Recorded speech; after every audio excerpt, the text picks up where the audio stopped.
Good afternoon, ladies and gentlemen. So this is only going to take about 10 minutes, so that's the best news you've heard all day. My name is Jay Smith. I'm co-founder of Beiwei 55. Now, for all the English speakers in the room, don't worry, I am going to do this in English, but just for all our Chinese friends in the room, 大家好，我叫史杰，历史的史，杰出的杰，我是北纬55度的联合创办人。如果之后你们有任何问题，可以随时找我，或者加我们公司的微信。I wasn't asking for that, it's fine. Thank you though, very kind. So at Beiwei 55, we run tours specifically for Chinese tourists coming to the UK with native British Mandarin speaking guides, people like myself who can do what I just did. Now we do what we do because we think now, probably more than ever, it's so important that people of different cultures and countries get face to face with each other and interact. Now probably more than ever, so that we can see underneath, despite all our cultural differences, we're all the same underneath, and we all just want to have a good time and enjoy ourselves. Now our main service is tours. We also work B2B with a lot of UK companies who are working with China, so we provide their tours. And on top of that, we also provide their interpreting and translation services, so we can create a whole package for any UK business working with China. So we've worked with corporates in the UK, such as Land Rover, the NHS, Manchester United, the University of Leeds. We're currently working with the Tate Modern. And I'm here today, essentially, just to give 5 tips, very briefly, that from our experience may help you when dealing with any incoming Chinese visitors that you may have, particularly corporate clients, given that this is kind of event that we're at. Now, because of the limited time that I do have today, I'm going to be doing something very dangerous, and that is generalizing. So do forgive me, but I've only got 10 minutes probably, so I am going to have to do that for the sakes of this. So point number 1, and tip number 1, is to gauge your audience and what they want from their time here in the UK. This will help you decide on the type of guide, if they need one, you will provide, and the type of itinerary that you put together. Now, this will depend hugely on the type of visitor you have, if they're a first-time corporate visitor, or a return corporate visitor. If they're a first-time visitor, they may just want photos in the key locations and a lot of time to go shopping. If they're a return visitor, they may want a more in-depth experience, they may want what's called slow travel in Chinese, and they may appreciate something with a bit more depth and a bit more cultural integrity, if you will. They will not mind if you ask them what they want in advance. In fact, they'll probably appreciate it. This will help you organise the best itinerary for them, provide the best personnel for them, and the fact that you've asked will reflect well on you and on your business as a whole. So do ask, don't be ashamed. I'm from the northeast of England originally. We have a phrase which means shy bairns get now, which means basically ask or you won't get and you won't find things out. If you're really lucky, they will speak English, and they will have been several times, and you may not even need to do anything. That'll save you a whole load of stress and take a job off your hands. So if you're lucky, you'll be in that situation. Number 2, expect very last-minute and demanding clients. That way, if they're not, you'll be pleasantly surprised, and it will be a bonus.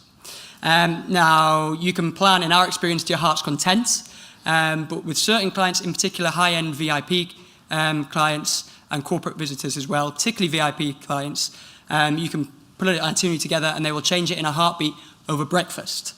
I once had a client ask me to instruct the driver of the vehicle we were in to drive the wrong way down a one-way street so the vehicle could be closer to his hotel entrance. Now don't worry, it's not all as demanding as that.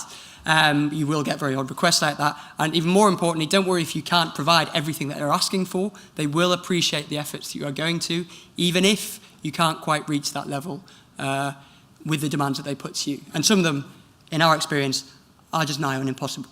Expect last-minute restaurant requests at 8:30 on a Saturday evening in the best restaurants in London, for example. Number 3, make sure you get something written down in Mandarin Chinese, an itinerary that you have in mind. Even if they do change it in a heartbeat, make sure initially you've got what you had planned written down in Mandarin and given to them. Make sure it's written in accurate Mandarin Chinese as well. This will save you a lot of time, back and forth communication between you and your guests. If you can, send it to them on WeChat. Get WeChat, obviously, you've heard it all day today. It's completely free. It's probably their preferred method of communication, and it's one you can continue with them when they go back to China. If it's a UK phone number, they're going to lose it the moment they leave, for example. Also, one small point that I always like to bring up, do not assume that somebody's WeChat name is their name. It is not. And you will make embarrassing mistakes if you do that. When you meet them, you can put notes in on WeChat. Make sure you put it in straight away. Get their name in there.